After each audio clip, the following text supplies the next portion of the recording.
ng kaunting almusal ang mga taga-barangay. At yan ang unang balita mula dito sa Quezon City. Igan. Maraming salamat sa Lima Refran.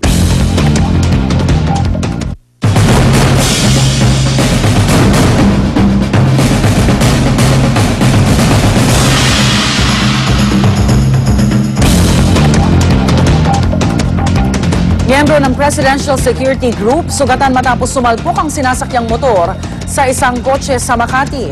Huli po sa CCTV ang aksidente. Para sa detalye, may live report si Love Anyover. Love? Rhea, pagdating talaga sa disgrasya, walang pinipiling tao yan. Maski pa nasa magandang posisyon ka sa gobyerno o kung ano man. Basta pagdating po sa disgrasya, pag hindi ka nag-ingat, posible po yan. Kagaya na lamang nitong video na inyong makikita ngayon, sa gawing kanan po mapapansin ang mabilis na motor na galing po ng EDSA patungong Buendia. At ang kotse naman po ay mula sa Arnay Street na patungong Makati Avenue. Nagpang-abot ang dalawang sasakyan sa intersection ng Ayala Avenue at Makati Avenue. Ang nangyari, sumalpok po ang motor sa kotse at tumilapon po ang nagmumotor.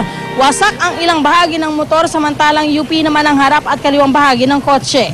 Dinala kaagad sa hospital ang motorista dahil sa hindi ito makakilos at nagtamo ng injury. Ayon sa initial na report, red ang light para sa motor ngunit hindi nito pinansin ng traffic light at nagpatuloy pa rin ito sa pagtakbo. Napag-alaman na miyembro ng Presidential Security Group ang nagmumotor. Kasalukuyan at patuloy pa rin ang investigasyon sa nasabing pangyayari. Yan muna ang aking update mula dito. Balik sa iyo, Rhea. Maraming salamat, Love Anyover.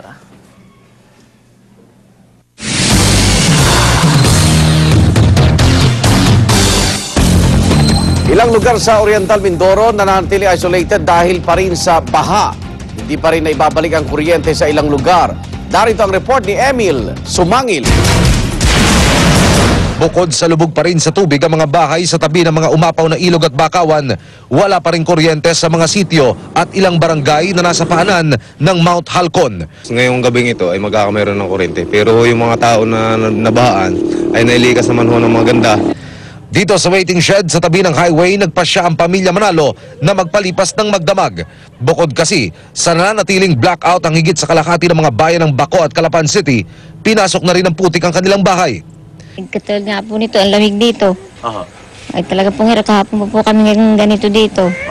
Na ulang-ulan, lakas ng tubig po. Ayaw ba'y nagkapunan na mag-alas 7 noon ng gabi? Hindi pa po. Hindi natuloy ang graduation ng anak at apo ni Aling Rosita na magtatapos ng elementary at high school dahil pati mga kapwa nila magsisipagtapos. Walang nakarating dahil sa baha. Ate, kamusta po ang sitwasyon? Nakita ko naman napakahirap pero kailan ba kayo lipat dito? Buhat po nung tanghali po, kahapon po ng tanghali. Bali nung kasagsagan po nung ulan. Opo. Nasaksihan ko ang pag-apang ng bakawan sa highway na ito na nagdurugtong sa mga barangay ng bayan ng Baco. Sa ilang na-isolate na mga sityo na aking napuntahan, dinatnan ko ang ilang residenteng hindi na makababa mula sa ikalawang palapag ng kanilang bahay. Sa gitna ng ating pag-iikot dito sa Palayan na sa kasalukuyan ay lubog sa tubig, inabutan natin itong bahay ng pamilya Gonzales. At ayon sa kanila, hindi pa rin daw sila nag-aalmusal hanggang sa mga oras na ito, mag-alas 11 na ng tanghali. Mga Manong, nabigyan na ba ho kayo ng relief goods? Hindi pa. Wala pa ho? Wala pa. Ipapaabot natin ngayon sa Kapitolyo at sa DSWD maging dito sa kanilang response team para agad namang masaklolohan yung mga residenteng ipit ngayon sa tubig baha dito pa rin sa area ng Baco, Oriental Mindoro. Nakita ko tubig na sa baba ng aking piggery. So within an hour, maya-maya dumating na, lakasan din yung tubig. Manong, sa karanasan nyo bilang residente dito sa Oriental Mindoro, ang ilang beses na po nangyari ito? Ano ko marami na akong beses na bumaha dito. Opo. Basta umulan ng mga 3 hanggang 4 na araw, ganito lang nangyayari dito. Kung kayo po ang tatanungin, anong nakikita nyong problema? Anong punot dulo ng pagbaha? Ay di gawa ko nga ng illegal logging. Ang pamahalaang panlalawigan, isinisisi ang pagbaha sa illegal logging operation umano, partikular sa Mount Halcon. In fact, hindi lang illegal logging, Meron pa rin diyang mga mangyans na nag-uuling. Okay. Ang problema kasi talaga rito alam mo, may political implication ito, Like magkakatabing bayan yan. ikaw kung bayan mo, siyempre kung ikaw political leader, gusto mo protektahan yung sarili mong bayan. And pare-pareho, ganun ang ideya. Para sa unang balita, Emil Sumangil, reporting. Bukod sa Oriental Mindoro, sinalanta rin ng baha ang ilan pang lalawigan sa Visayas. Sa Capiz, nagmistulang ilog ang ilang palayan dahil sa baha. Hindi madaanan ng ilang kalsada dahil sa taas ng tubig. Kaya naman ang ilang residente sa mga bangka sumasakay. Naghahanda na ang lokal na pamahalaan para sa posibleng evacuation ng mga apektadong residente. Pahirapan din po ang biyahe sa ilang bayan sa Sorsogon. Ang tubig mula sa ilang umapaw na ilog umabot na sa kalsada. Kaya naman todo ingat ang mga motorista para hindi matangay ng agos ng tubig. Ilang palayan din ang nalubog sa baha. Kinundina ng Philippine Animal Welfare Society ang pagtali sa isang aso sa likod ng umaandar na tricycle. Humingi na po ng tawad ang tricycle driver. Narito ang report ni JP Soriano.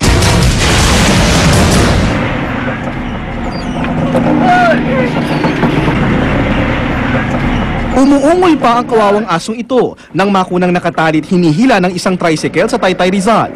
Sa kuha ni Youth Cooper Michael Chua, makikita sa forma ng aso at pagkakabatak sa tali ang dinanas itong hirap para makasabay sa takbo ng tricycle. Kwento ng Youth Cooper, nasaksihan daw niyang pinagsasabihan ng ibang tao ang tricycle driver. Napakawala na ang aso pero tumawa lang daw ito. Umabot daw sa 4 na bloke ang biniyahe ng tricycle na nakatali ang aso.